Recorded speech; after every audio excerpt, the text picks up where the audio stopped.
हरिओम प्रिय दर्शकों, यदि आपकी वृषभ राशि या वृषभ लग्न है तो इस वीडियो को बहुत ध्यान से देखिएगा, समझिएगा। इस वीडियो में हम समझने वाले हैं सूर्य राशि परिवर्तन प्रभाव को।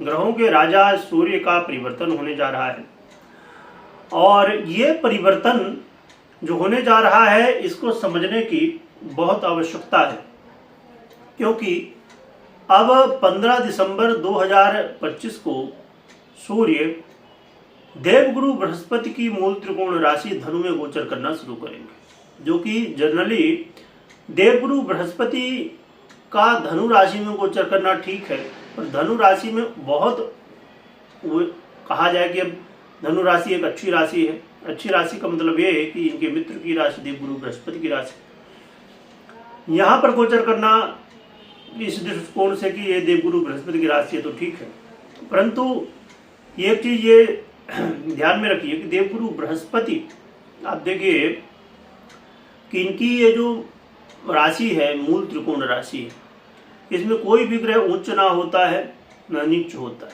यानी कि यहाँ पर किसी का पावर नहीं चलता। गुरु के आगे स्वाभाविक रूप से राजा को भी झुकना पड़ता है।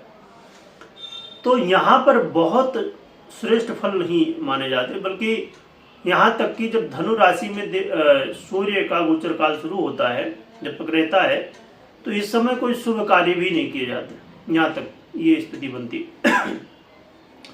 तो अच्छी राशि है, पर फिर भी कहीं न कहीं उतना श्रेष्ठ फल नहीं माना जाता। परंतु इस बार जो ये गोचर काल है उसमें कुछ गृहस्थितियां हैं जिनका पॉजिटिव प्रभाव भी हमें देखने को मिलेगा। क्या अच्छा होगा, क्या बुरा होगा, क्या उपाय करने होंगे, सभी कुछ जानेंगे, समझेंगे। वीडियो को पूरा देखिएगा। 15 दिसंबर को ये गोचर करना शुरू करेंगे धनु राशि पर और 14 जनवरी को ये फिर कर्क में चले जाएंगे। 14 जनवरी तक लगभग 1 महीने का समय रहने वाला है। परंतु यहाँ पर देखा जाए तो मंगल महाराज पहले से ही 7 दिसंबर से गोचर कर रहे हैं, तो इनके साथ युति होगी। फिर 20 दिसंबर से शुक्र आ जाएंगे, इनके साथ भी युति होगी। और बुध 29 दिसंबर से आ जाएंगे धनु पर, तो इनके साथ युति होगी। तो यानी कि कई ग्रहों के साथ युति होने वाली है, कई सारे योग संयोग बनने वाले, इसका भी प्रभाव देखने को मिलेगा।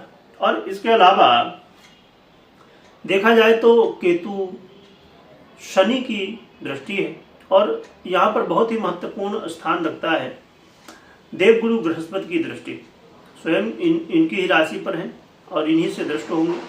तो अपने आप में ये जो कि शनि की भी दृष्टि है, केतु की भी दृष्टि है, पर देवगुरु बृहस्पति की दृष्टि बहुत ही श्रेष्ठ मानी जाती है, इसका प्रभाव भी दिखेगा। तो चलिए, आपके सुखेश होते हुए आपके अष्टम भाव में गोचर करेंगे, क्या प्रभाव देंगे समझते हैं। देवगुरु बृहस्पति के गोचर काल आपके जीवन में धन लाभ कराएगा और अचानक धन लाभ कराने वाला होगा। आपके जीवन में यदि आप ज्वेलरी से जुड़े हुए काम करते हैं और कोई भी काम हो, कोई भी धंधा हो, बिजनेस हो, ज्वेलरी से संबंधित हो या सोने से संबंधित हो, तो ऐसी स्थिति में उसके नियम कानून जो होते हैं, है ना, तो ज्वेलर्स को मान्य होते हैं, सेलर्स बायर्स सबको मान्य होते हैं, स्वाभाविक रूप से मानना ही चाहिए।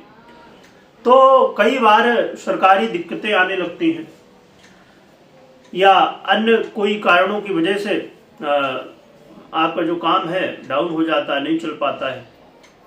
तो यदि काम डाउन है, काम अच्छे से नहीं चल रहा है, ज्वेलरी से संबंधित है, खासकर सोने वगैरह से संबंधित है, और या रत्नों से संबंधित है तो भी, और इसके अलावा आपके सरकारी दिक्कतें हैं यदि इनसे रिलेटेड, तो ये सब समस्याएं दूर होंगी और काम आगे बढ़ने की स्थिति बनेगी और समस्याएं भी दूर होती हुई दिखाई देंगी।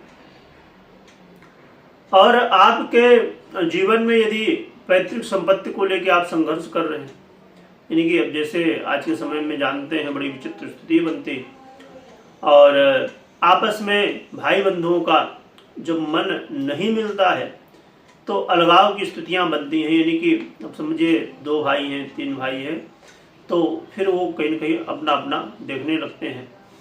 तो ऐसी स्थिति यदि बन रही है और इसमें कोई समस्याएं आ रही हैं और ये प्रकरण मतलब पैतृक संपत्ति को लेके कई बार बहुत सारे वाद विवाद भी हो जाते हैं, तो यदि ऐसी स्थितियां हैं, समस्याएं हैं, तो ये समस्याएं अब दूर होंगी और ये निर्णय होगा। इस विषय का जो उलझन है कहा जाए, एक भ्रम, एक मानसिक तनाव है इसकी वजह से घर परिवार में, तो ये अब दूर होगा और चीज़ें सही होंगी। पैतृक संपत्ति मिलने की संभावनाएं बढ़ेंगी।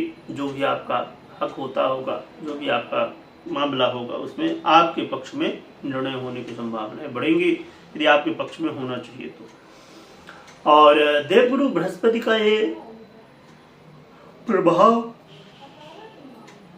जो सूर्य के ऊपर दृष्टि रूपी प्रभाव, और सूर्य स्वयं उन्हीं की राशि पर भी है, तो ये प्रभाव सूर्य को बहुत प्रभावित कर रहा है, जिसकी वजह से देखिए यहाँ पर एक अच्छी बात यह है कि आपका जो आत्मविश्वास है ना वो बढ़ जाएगा, और आपकी जो खासकर वाणी में ये चीज़ दिखेगी आत्मविश्वास।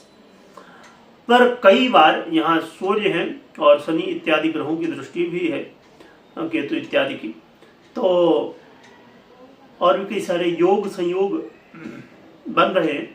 तो ऐसी स्थिति में कई बार आपके वाणी में कड़वाहट भी देखने को मिलेगी। तो जब भी वाणी का प्रयोग करिए, किसी कुछ कहिए, समझिए, किसी से कोई मीटिंग कर रहे हैं, किसी से कोई बात कर रहे हैं, निर्णय कर रहे हैं, या कुछ भी कर रहे हैं, यानी कि बोल रहे हैं, वाणी से संबंधित कुछ भी कर रहे हैं, या कोई भी काम आप कर रहे हैं, वहाँ पर ये ध्यान दीजिए, कुछ भी बोलने से पहले बहुत सोच समझ के ही बोलिए तो अच्छा रहेगा।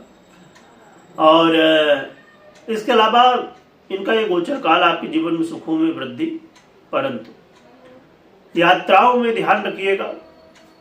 कुछ लोग जैसे लॉटरी, जुआ, सट्टा और भी ऐसे कुछ बहुत सारे काम दुनिया भर के होते हैं, तो ऐसे में लोगों का लगाव होता है, ऐसे लोग काम करते हैं, जरा सावधान हो जाइए। कई बार इसमें दिक्कतें आ सकती हैं, अचानक बाधाएं आ सकती हैं, और कई बार ऐसे स्थिति में बहुत ज़्यादा तकलीफ़ें हो सकती हैं, तो ज़रा ध्यान रखिएगा। और थोड़ा आपके अपने स्वास्थ्य का भी थोड़ा ध्यान रखना है, स्वास्थ्य को लेके, क्योंकि स्वास्थ्य देखिए बहुत ही महत्वपूर्ण है। स्वास्थ्य बहुत महत्वपूर्ण इसलिए है, हम स्वस्थ हैं तो सब कुछ कर रहे हैं, है ना, हम स्वस्थ नहीं हैं तो कुछ भी नहीं कर रहे हैं। तो ये चीज़ें बहुत महत्व, देखिए दुनिया भर की चीज़ें हमारे पास हो, घर हो, गाड़ी हो, बंगला हो, लग्जरी चीज़ें हों, हर चीज़ दुनिया भर की जो भी आप सोच सकते हैं, समझ सकते हैं, परंतु समस्या कहाँ पर है कि स्वास्थ्य अच्छा नहीं। तो इस चीज़ का ध्यान रखिएगा। बाकी मेहनत करते रहिए, सही मार्ग में चलिए, ये बहुत जरूरी है। उपाय की बात कर लेते हैं।